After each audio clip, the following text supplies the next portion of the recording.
Candid Kudzi. Conversations flow and women grow.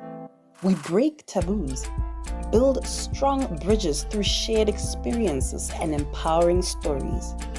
Welcome to Candid Kudzi. Welcome to Candid Kudzi. I'm your hostess, Kudzai.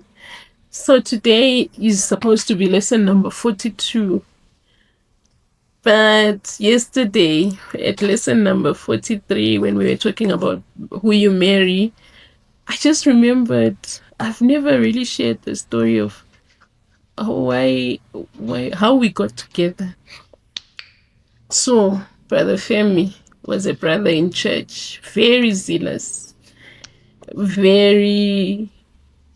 I don't know what lesson you're going to take out of this. If I realize there's a lesson, I'll just mention it. But I'm just going to share how it all happened. He went to my pastor, our pastor, and then he told her that our heart beats for the same thing. Really? So marry who your heart beats. Like, if your heart beats for the same thing. He said, because I was entrepreneurial and I loved God. That's how he knew. So anyway, what attracted me to him, at the risk of sounding petty, guy had a... Never mind. Okay, he had these nice brown jeans. We went out for evangelism. We were still in what we called the small church there. He had these nice brown jeans that were embroidered at the back. How did I know they were embroidered at the back? There was a place where we were registering before the session.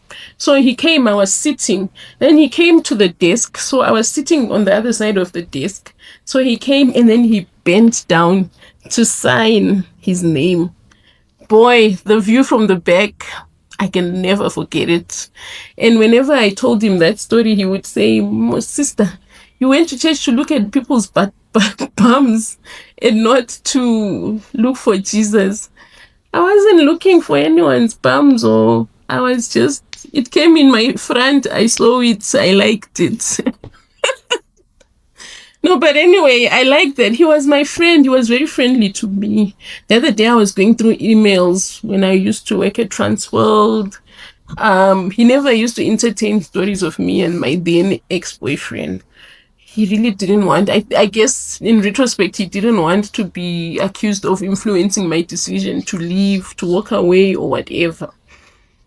So we would go after church, we would go for lunch. There was a Nando's just across from the church, from the small church.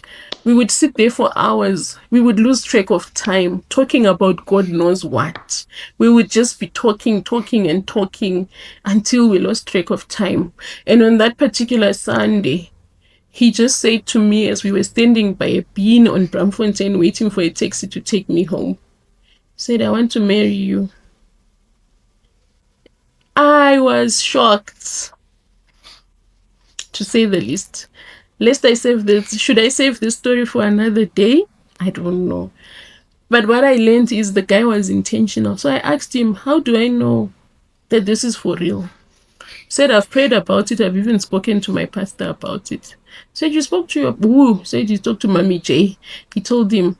So I was like, Mommy J? He said, okay. So then he took me home. We walked together. He was just explaining, I want someone that we can win souls for the kingdom with. I want someone who we can build an empire with. All sorts of things he was trying to convince me. That was Sunday. On the Tuesday, I was on a bus to Zimbabwe. I was scared. And then I sent him a message and said, what if it doesn't work out?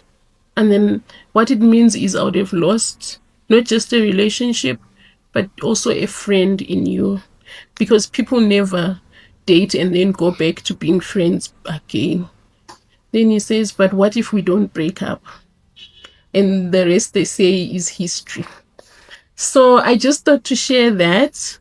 I still have to share the story of the chocolate. I don't know if it's ever going to be appropriate, if I need to get permission from the parties involved. I really don't know, but it's one story that when I think about it, I just feel like laughing. So that's lesson number 42 for you. Have a nice day and see you tomorrow.